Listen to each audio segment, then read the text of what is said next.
Queridos amigos, que alegria mais uma vez podermos estar entrando diante de sua companhia com o programa Estudando as Obras de André Luiz, o livro Nos Domínios da Mediunidade. Esse programa é apresentado pela nossa querida TV A Caminho da Luz. Hoje nós vamos estudar um momento muito interessante, será o primeiro programa de 2 do capítulo 16º. É hora deles visitar uma outra casa espírita, Aulus, que está coordenando as atividades, está acompanhado de André Luiz e também de Hilário Silva. Tudo bem, André Luiz? Tudo bem, querido Sérgio? Mais um dia juntos, estudando, aprendendo com esta obra extraordinária, que possamos hoje também ver nuances que comumente não notamos e não reparamos. Esse vídeo é a primeira parte do capítulo 16º, Mandato Mediúnico. Eram quase 20 horas, quando estacamos à frente de sóbrio edifício, ladeado por vários veículos. Muita gente ia e vinha. Desencarnados em grande cópia, congregavam-se no recinto e fora dele. Vigilantes de nosso plano, estendiam-se atenciosos, impedindo o acesso de espíritos impenitentes ou escarnecedores. Então aqui nós vamos ver alguns pontos importantes, não é? Aqui, por exemplo, André Luiz já vai, Hilário Silva, numa casa grande. Então ele percebeu o quê? Que era aproximadamente 20 horas, fora tinha muitos veículos, uma entrada e saída de gente muito grande. O outro aspecto que nos chama a atenção é a questão dos vigilantes, não é? Continuam os vigilantes à porta para não permitir a entrada daqueles espíritos impenitentes ou escarnecedores, não é? Espíritos brincalhões, espíritos zombeteiros. Então o trabalho se nota também que é uma casa organizada. Vamos ver se é uma casa tão organizada quanto a que nós estudamos em alguns capítulos, dirigida por Raul Silva, que era o encarnado, e o benfeitor espiritual era Clementino. Então agora nós vamos ver quem vão ser os personagens dessa nova casa. Variados grupos de pessoas ganhavam ingresso à intimidade da casa, mas no pórtico experimentavam a separação de certos espíritos que a seguiam, espíritos que não eram simples curiosos ou sofredores, mas blasfemadores e renitentes no mal. Esses casos, porém, constituíam exceção, porque em maioria o séquito de irmãos desencarnados se formava de gente agoniada e enferma, tão necessitada de socorro fraterno como os doentes e aflitos que passavam a acompanhar. Aqui então nós vemos um ponto importante, não é? Mas por que todos os espíritos não têm acesso? Não é bem assim que funciona, não é? Vamos relembrar que o mundo espiritual é uma cópia do nosso mundo. Por exemplo, quando nós vamos acompanhar alguém num hospital, geralmente nós não temos acesso junto do doente, que às vezes vai para uma sala de cirurgia, para fazer alguns exames, não é? Nós geralmente ficamos ali na porta, aguardando.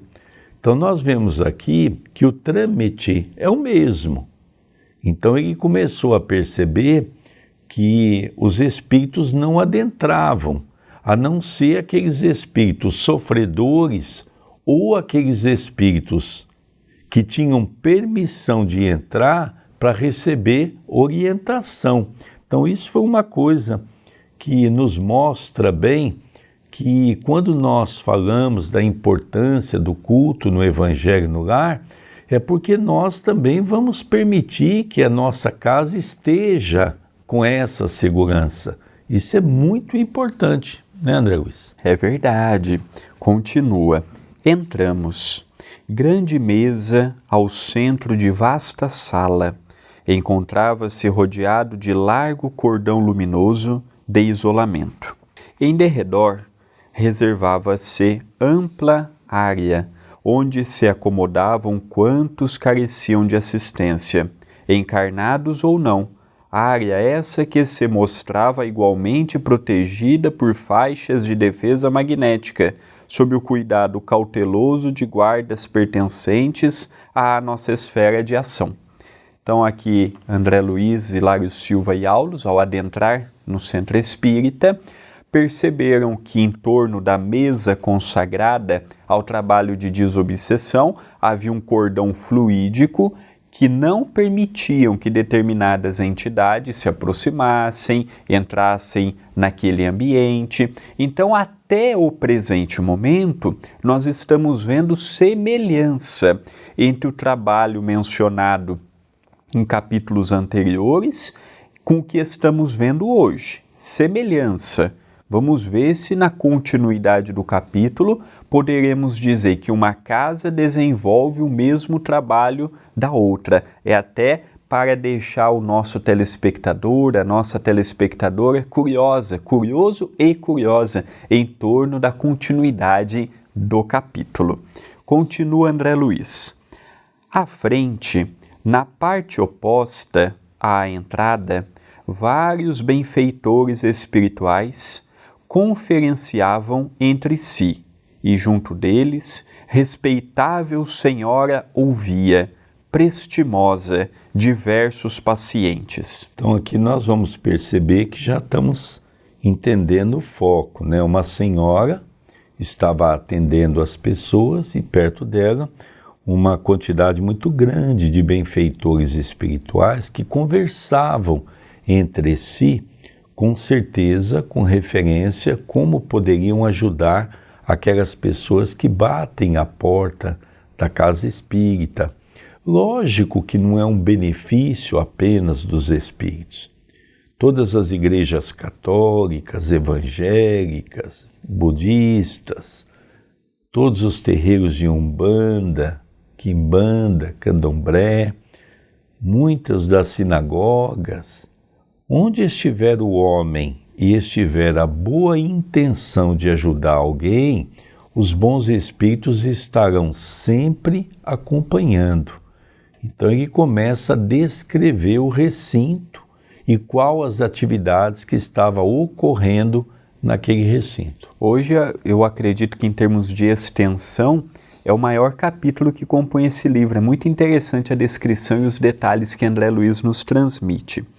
Apresentava-se a matrona revestida por extenso halo de radiações opalinas, e por mais que projeções de substância sombria a buscassem através das requisições dos sofredores que a ela se dirigiam, conservava a própria aura sempre lúcida, sem que as emissões de fluidos enfermiços lhe pudessem atingir o campo de forças. Designando-a com a destra, o assistente informou: é a nossa irmã Ambrosina, que há mais de 20 anos sucessivos procura oferecer à mediunidade cristã o que possui de melhor na existência. Por amor ao ideal que nos orienta, renunciou às mais singelas alegrias do mundo, inclusive o conforto mais amplo do santuário doméstico, de vez que atravessou a mocidade trabalhando, sem a consolação do casamento. Então agora nós vamos conhecer um pouco essa personagem, que é Ambrosina. Começou muito jovem na mediunidade, uma pessoa que dedica, como ele mesmo diz aqui, renunciou às mais singelas alegrias do mundo. A sua dedicação é para o próximo. Então nós percebemos que aqui ela estava ali revestida de um aro de irradiações opalinas. Então nós ficamos imaginando, não é? Como nós não temos a dupla visão, nós ficamos imaginando a descrição de André Luiz e nós vamos acompanhando todo esse quadro e toda essa perfeição, né? Então, há um outro detalhe: por mais que projeções de substância sombria buscasse através das requisições dos sofredores. Então, quando você se propõe a fazer um trabalho do bem, é natural que os espíritos que acompanham aquelas pessoas projetam uma negatividade e tentam prejudicar as atividades. Mas isso não a abalava, porque, logicamente, ela tinha toda uma ideia do conjunto das suas atividades e, assim sendo, ela tinha uma companhia espiritual muito grande que dava a ela toda a condição dela poder ter esse controle emocional, espiritual, para ajudar o próximo. Ambrosina trazia o semblante quebrantado e rugoso, refletindo, contudo, a paz que lhe vibrava no ser. Na cabeça, dentre os cabelos grisalhos, salientavam-se pequeno funil de luz, à maneira de delicado adorno. Intrigados, consultamos a experiência de nosso orientador e o esclarecimento não se fez esperar.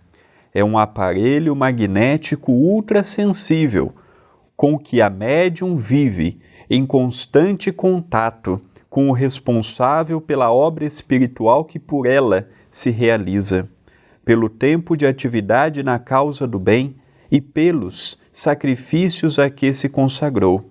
Ambrosina recebeu do plano superior um mandato de serviço mediúnico, merecendo por isso a responsabilidade de mais íntima associação com o instrutor que lhe preside as tarefas. Havendo crescido em influência, viu-se assoberbada por solicitações de múltiplos matizes, inspirando fé e esperança a quantos se lhe aproximam do sacerdócio de fraternidade e compreensão.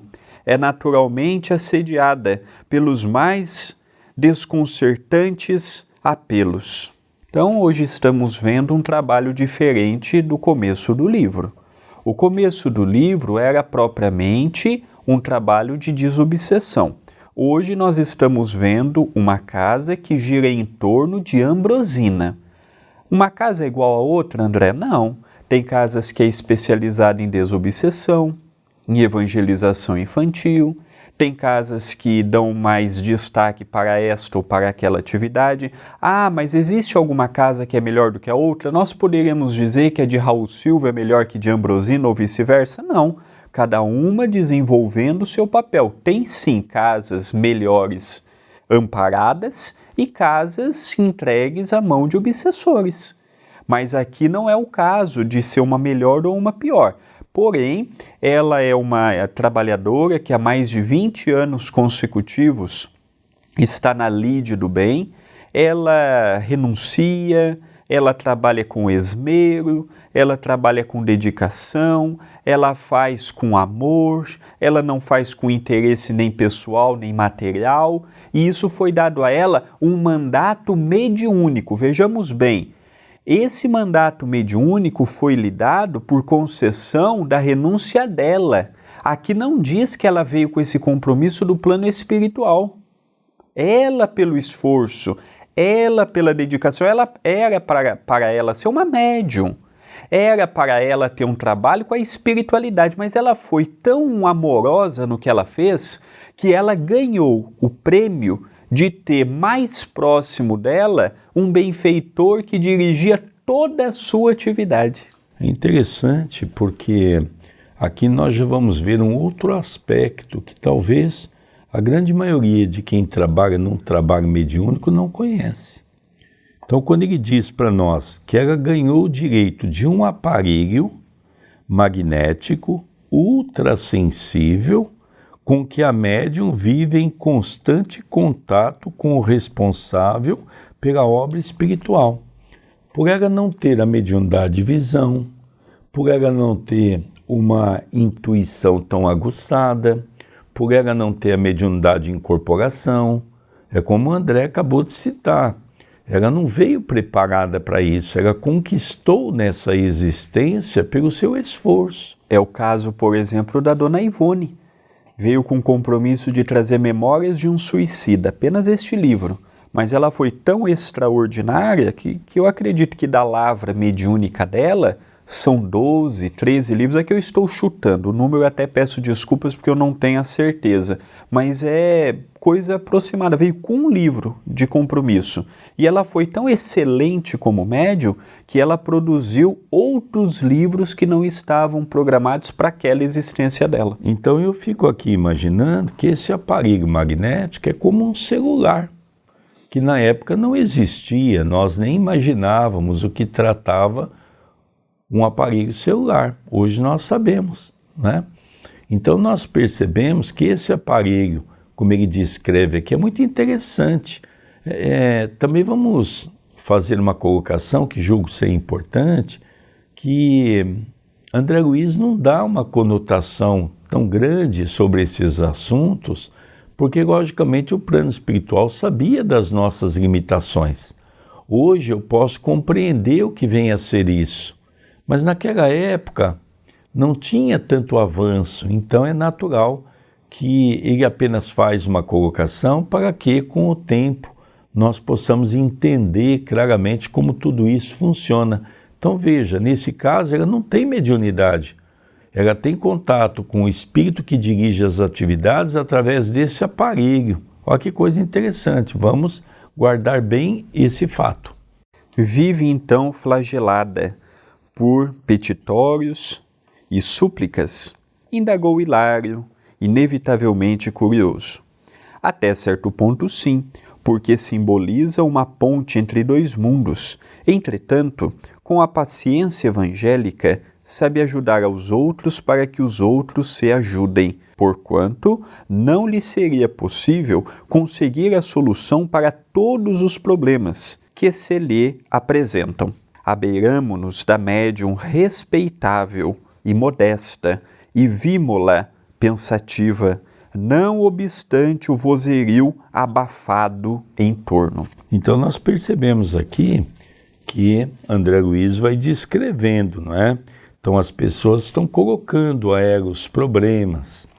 Tem problemas que a espiritualidade vai ter facilidade em poder ajudar, no despertar da fé daquele que vai pedir ajuda.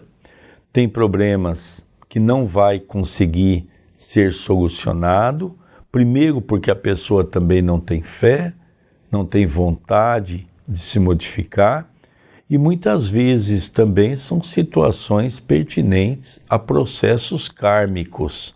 Então é um conjunto de situações que André Luiz está colocando para nós do porquê nem todos serão atendidos diante das suas necessidades. Dando continuidade à nossa leitura, não longe, o pensamento conjugado de duas pessoas exteriorizava cenas lamentáveis de um crime em que se haviam embrenhado. E percebendo-as, Dona Ambrosina refletia, falando sem palavras, em frases audíveis, tão somente em nosso meio. Amados amigos espirituais, que fazer? Identifico nossos irmãos delinquentes e reconheço-lhes os compromissos. Um homem foi eliminado. Vejo-lhe a agonia retratada na lembrança dos responsáveis. Que estarão buscando aqui nossos infortunados companheiros, foragidos da justiça terrestre? Reparávamos que a médium temia perder a harmonia vibratória, que lhe era peculiar. Não desejava absorver-se em qualquer preocupação acerca dos visitantes mencionados. Então, ela captava o que estava ao seu lado. E ela se deparou com um grupo que estavam ali em franca agonia devido a um delito cometido no passado. Isso ela captando os espíritos que estavam ao seu lado. Não estamos falando agora da percepção dos encarnados, nós estamos falando da percepção dos desencarnados. E ela, percebendo aquele grupo, ela pede orientação aos benfeitores e fala: olha, o que eu faço? Se eu falar de perdão com eles, eles vão olhar para minha cara e vão dar risada. Como eu posso proceder? Com corações endurecidos, aquele que foi a vítima não quer perdoar porque se sentiu ofendido. Aqueles que mataram, se pudessem, matariam de novo. Como lidar com uma situação dessa? Como eu devo agir? Como eu devo proceder? Olha a humildade dessa médium. Porque às vezes a gente tem aquela ideia, não vai ser assim, eu aprendi que é dessa forma e os benfeitores depois dão um jeito. Olha, estamos diante de uma médium sensível, mesmo ela tendo este aparelho magnético, não deixa de ser uma faculdade mediúnica que estamos aprendendo com André Luiz, mas o extraordinário ser humano que forma esta médium. E agora nós veremos como a espiritualidade intuirá a nossa irmã. Foi então que um dos mentores presentes se aproximou e tranquilizou-a. Ambrosina, não receie, acalme-se. É preciso que a aflição não nos perturbe. Acostume-se a ver nossos irmãos infelizes, na condição de criaturas dignas de piedade. Lembre-se de que nos achamos aqui para auxiliar, e o remédio não foi criado para os sãos. Compadeça-se, sustentando o próprio equilíbrio. Somos devedores de amor e respeito uns para com os outros, e quanto mais desventurados, de tanto mais auxílio necessitamos. É indispensável receber nossos irmãos comprometidos com o mal, como enfermos que nos reclamam carinho. Então, como ela pediu ajuda, ela está recebendo, né? E a ajuda, então, vem daquela seguinte forma: Ambrosina, acalma-se, mantenha paciência, não se perturbe, não entre em aflição, acostume a ver os nossos irmãos infelizes na condição de criaturas dignas de piedade. Porque o papel do médium, o papel do trabalhador, é um papel fundamental, de auxílio. Então, se o médium, um trabalhador, desequilibrar-se, é natural que, logicamente, a ajuda será nula, por mais que os espíritos queiram ajudar. Depois ele fala um pouquinho do amor, do respeito, ele fala um pouquinho dos mais desventurados, que são aqueles que passam pelas provações do dia a dia, pelas dificuldades. Então vai descrevendo a ela, não é? Então depois ele encerra dizendo que os enfermos que nos reclamam carinho. Então o que eles precisam naquele momento é esse carinho. A médium aquietou-se. Passou a conversar naturalmente com os frequentadores da casa. Aqui, alguém desejava socorro para o coração atormentado ou pedia cooperação em benefício de parentes menos felizes. Ali suplicava-se concurso fraterno para doentes em desespero. Mais além, surgiam requisições de trabalho assistencial. Dona Ambrosina consolava e prometia. Quando Gabriel, o orientador, chegasse, o assunto lhe seria exposto. De certo, traria colaboração necessária. Apenas aqui um apontamento, marque aí na folhinha que você está nos acompanhando. Ambrosina, dirigente deste grupo, e Gabriel é o benfeitor. Para nós não confundirmos com Raul Silva, dirigente da outra casa encarnada, e o Clementino, o espírito que dirigia aquela casa. Nesse caso aqui, quando Gabriel, o orientador, chegasse, colocariam a ele esses assuntos, só para que a gente possa, porque como são muitos nomes, para não nos confundirmos.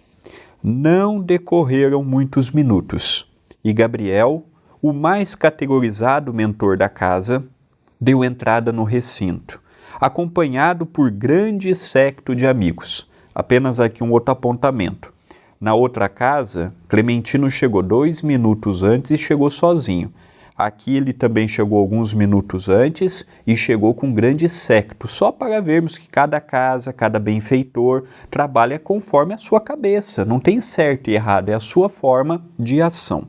Continua. Acomodaram-se em palestra afetiva à frente da mesa. Aí reunidas, as entidades de vida mental mais nobre estabeleciam naturalmente larga faixa de luz, inacessível às sombras que senhoreavam a maioria dos encarnados e desencarnados da grande reunião. Gabriel e os assessores abraçaram-nos, generosos. Dir-se-ia, partilhávamos brilhante festividade. Tão vivo se mostrava o júbilo dos instrutores e funcionários espirituais da instituição. O trato com doentes e sofredores dos 2 planos não lhes roubava a esperança, a paz, o otimismo. Compareciam ali com o abnegado e culto orientador, a quem Aulus não regateava os seus testemunhos de veneração, médicos e professores, enfermeiros e auxiliares desencarnados, prontos para servir na lavoura do bem. Então aqui nós estamos também, da mesma forma que ficamos maravilhados com Clementino, nós também estamos maravilhados com Gabriel.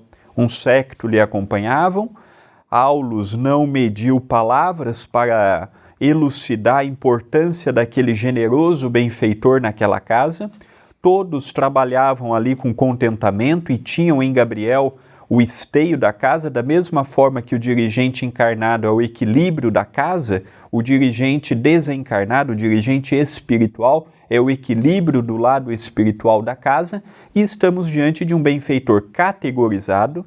Não saberíamos aqui dizer entre ele e Clementino, cada um especializando no seu compromisso, no seu mandato de trabalho, exercendo, tem coisas que não há como compararmos. Fato é que estamos diante de uma casa de grandes proporções materiais e de grandes proporções espirituais. Quanto maior, mais difícil de gerenciar. Quanto mais encarnados e mais espíritos, mais requer disciplina, mais requer amor, mais requer fraternidade, e não podemos perder aquilo que o Chico sempre orientava. Quando a casa cresce, o amor desaparece. Isso é uma coisa que nós temos que tomar muito cuidado, porque às vezes cresce muito, é muito departamento, é muita equipe, é muita gente, e cadê o amor? Cadê a fraternidade? Por vezes, isso foge. Não é o caso do que estamos vendo aqui. Irradiavam tanta beleza e alegria, que Hilário, tão deslumbrado quanto eu, retornou às perguntas que lhe caracterizavam o temperamento juvenil. Aqueles amigos, considerando as mensagens de luz e simpatia que projetavam de si mesmos, seriam altos embaixadores da divina providência? Desfrutavam acaso o convívio dos santos? Viveriam em comunhão pessoal com o Cristo? Teriam alcançado a condição de seres impecáveis? O assistente sorriu bem-humorado e esclareceu: nada disso. Com todo o apreço que lhes devemos, é preciso considerar que são vanguardeiros do progresso, sem serem infalíveis. São grandes almas em abençoado processo de sublimação, credoras de nossa reverência pelo grau de elevação que já conquistaram. Contudo, são espíritos ainda ligados à humanidade terrena e em cujo seio se corporificarão de novo, no futuro, através do Instituto Universal da Reencarnação, para o desempenho de preciosas tarefas. É interessante que nós percebemos que Hilário Silva, ele fica tão encantado com a luz e com aqueles espíritos que estão acompanhando Gabriel, que ele diz: olha, mas espera um pouco, esses espíritos são da onde? Do gabinete de Jesus? Esses espíritos pertencem a uma categoria diferente de espíritos da natureza? Hilário Silva já fez essa mesma pergunta quando estava na outra casa e viu aqueles benfeitores, no começo desse livro. Vamos relembrar que August escolheu casas espíritas altamente organizadas, disciplinadas pelos médiuns, pelos trabalhadores, para que pudesse ter, logicamente, uma boa companhia espiritual. Então nós percebemos aqui que essas informações é muito interessante. O que ele diz, não é? Ele diz, não, são pessoas comuns que estão lutando para se corrigir no seu dia a dia, ainda vão sofrer os processos reencarnatórios, ainda tem expiações para concretizar diante do seu dia a dia, diante do seu passado. Então, o trabalho dá a eles uma condição diferente deles poderem se preparar melhor para uma próxima existência. Então, nós vemos que essa explicação é muito interessante. No entanto, à frente da assembleia de criaturas torturadas que observamos, são eles luminares isentos de errar? Não, acentuou Aulus, compreensivo. Não podemos exigir deles qualidades que somente transparecem dos espíritos que já atingiram a sublimação absoluta. São altos expoentes de fraternidade e conhecimento superior, porém, guardam ainda consigo probabilidades naturais de desacerto. Primam pela boa vontade, pela cultura e pelo próprio sacrifício no auxílio incessante aos companheiros reencarnados, mas podem ser vítimas de equívocos que se apressam, contudo, a corrigir, sem a vaidade que, em muitas circunstâncias, prejudicam os doutos da terra. Aqui temos, por exemplo, variados médicos, sem o envoltório da experiência física. Apesar de excelentes profissionais, devotados e beneméritos na missão que esposaram, não seria, contudo, admissível fossem promovidos de um instante para o outro da ciência fragmentária do mundo à sabedoria integral. Com a imersão nas realidades da morte, adquirem novas visões da vida, alargam-se-lhes os horizontes da observação. Compreendem que algo sabem, mas esse algo é muito pouco daquilo que lhes compete saber. Entregam-se, desse modo, a preciosas cruzadas de serviço, e dentro delas ajudam e aprendem. Trabalhadores de outros círculos da experiência humana encontram-se no mesmo regime, auxiliam e são auxiliados. Não poderiam ser de outro modo. Sabemos que o milagre não existe como derrogação de leis da natureza. Somos irmãos uns dos outros, evolvendo juntos em processo de interdependência, no qual se destaca o esforço individual. Então a pergunta de Hilário, volta a repetir, aqui é uma diferença também de mentalidade de Hilário Silva para André Luiz. André Luiz já estava mais com a cabeça espiritualizada, Hilário Silva mais com a cabeça materializada. E ele pergunta, então já são santos? Vão errar ou já atingiram uma posição de que não erram mais? Não, eles continuam seu esforço. São companheiros dedicados, abnegados, extraordinários companheiros, mas ainda não atingiram um grau de perfeição ao ponto de dizer que não tem chance mais de se equivocar, de se enganar, de trair as suas próprias convicções. Não estamos aqui desmerecendo o trabalho deles. Eu cansei de ouvir, nesses anos que eu estou no mediúnico, o Dr. Adroaldo Modesto Gil dizer assim, olha, eu também tenho as minhas fragilidades. Eu também tenho as minhas preocupações. Eu também terei que, no futuro, reencarnar para dar continuidade no meu progresso. Eu cansei de ouvir o Dr. Adroaldo. Eu nunca ouvi ele dizer assim, eu sei tudo, a minha palavra é a última. Não, ele sempre mostrou que ele tem um trabalho imenso, é uma colônia que dirige no plano espiritual, mas que ele também está na condição desses irmãos que estamos vendo hoje. Interessante também notar, André, quando nós estudamos, e já está disponível na TV A Caminho da Luz, nós tivemos o livro Nosso Lar, depois o segundo livro, Os Mensageiros, pessoas que foram preparados em nosso lar para reencarnar no final do século XIX, no começo do século XX, para contribuir com o Evangelho. Muitos deles teriam como mentor espiritual ministros de nosso lar e eles contam que falharam. Então é isso que ele vem mostrar para nós. Eles agora estão gozando de uma situação boa porque a condição lhe permite.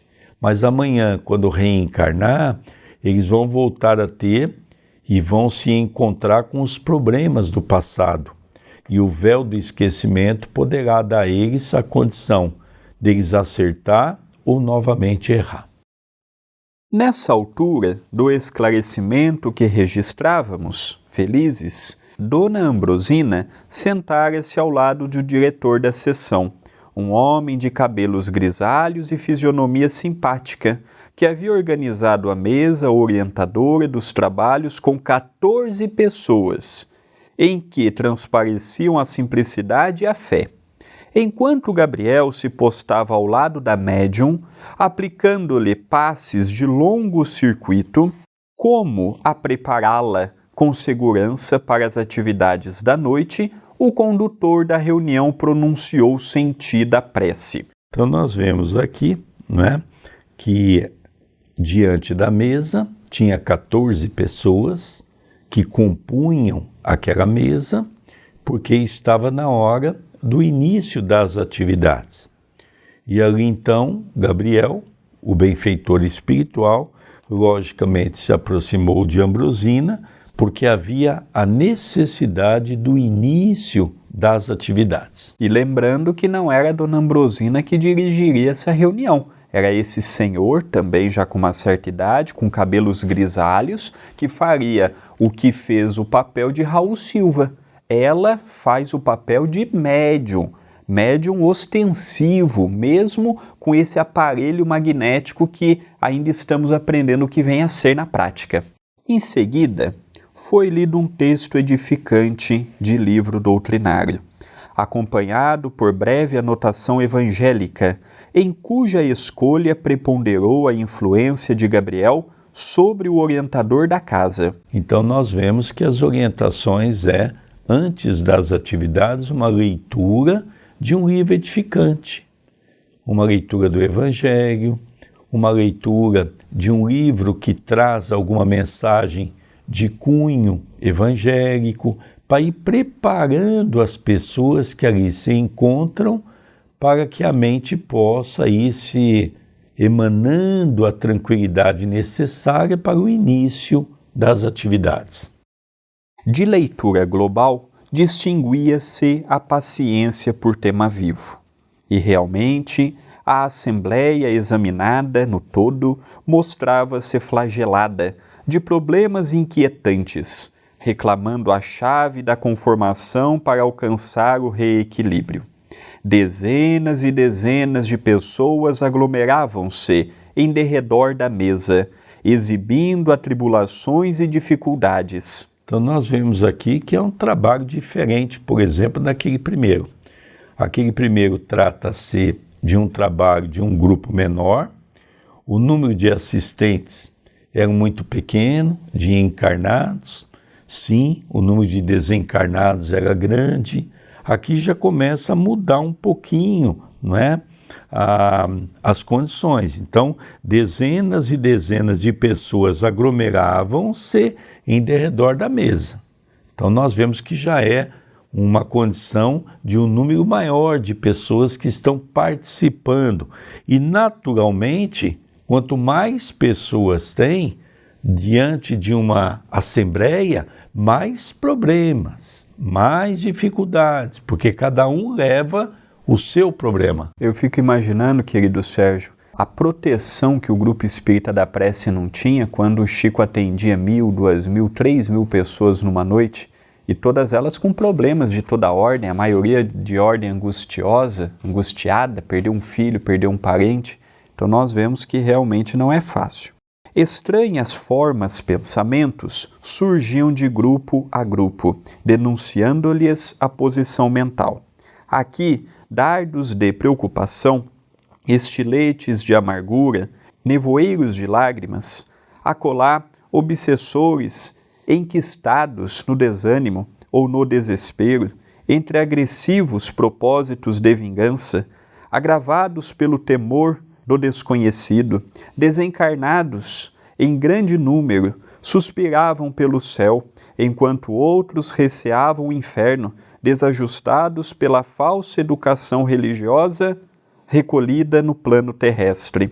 Então nós estamos caminhando agora para o final desse programa. Esse vídeo é um pouco maior do que os outros, e o outro também será, porque é o maior capítulo que nós temos dos 30 desse livro, não é? Mas vale a pena nós estudarmos um pouco essa colocação que ele diz: estranhas formas, pensamentos surgiram de grupo a grupo, denunciando-lhes a posição mental. Então ele percebia que os grupos eram como se fossem separados de acordo com os seus problemas, as suas dificuldades, os seus vícios. Era como eles se aglutinassem pelo processo de ação e reação, pelo processo de afinidade. Isso é uma coisa que lhe chamou a atenção. Aqui, dardos de preocupação, que é natural, porque a grande maioria dos encarnados que vão levam as suas preocupações, os seus problemas, as suas dificuldades, estiletes de amargura, nevoeiros de lágrimas. Então veja, que coisa interessante, estiletes de amargura, como se estivesse cortando-lhe, não é, a alma, pelas dificuldades que a vida estava lhe colocando. Nevoeiros de lágrimas, não é? Seja pela condição financeira, seja pela condição de saúde, seja mesmo pela condição da perda de um ente querido. Ele percebia que cada um que ali estava carregava os seus problemas, não é? Acolá, obsessores, falou primeiro do plano físico, não é, dos encarnados. Agora, obsessores enquistados no desânimo ou no desespero, tentando de toda forma prejudicar aqueles que julga ser as suas vítimas, não é? Entre agressivos propósitos de vingança. É aquela lei de Talião que ainda reina no coração do homem, não é? Olho por olho, dente por dente. Aproveito esse momento do encerramento do nosso estudo de hoje, agradeço a sua participação, eu agradeço a sua interação. Hoje o nosso programa teve uma duração um pouco maior, mas não poderíamos deixar de comentar. É preferível passar 10 minutos do que passar valiosos exemplos que André Luiz nos deixa. E também confessamos que até coisas que merecia da nossa parte uma atenção maior, infelizmente não demos. Mas é importante vermos André Luiz com calma. Peço a tua ajuda aqui no YouTube.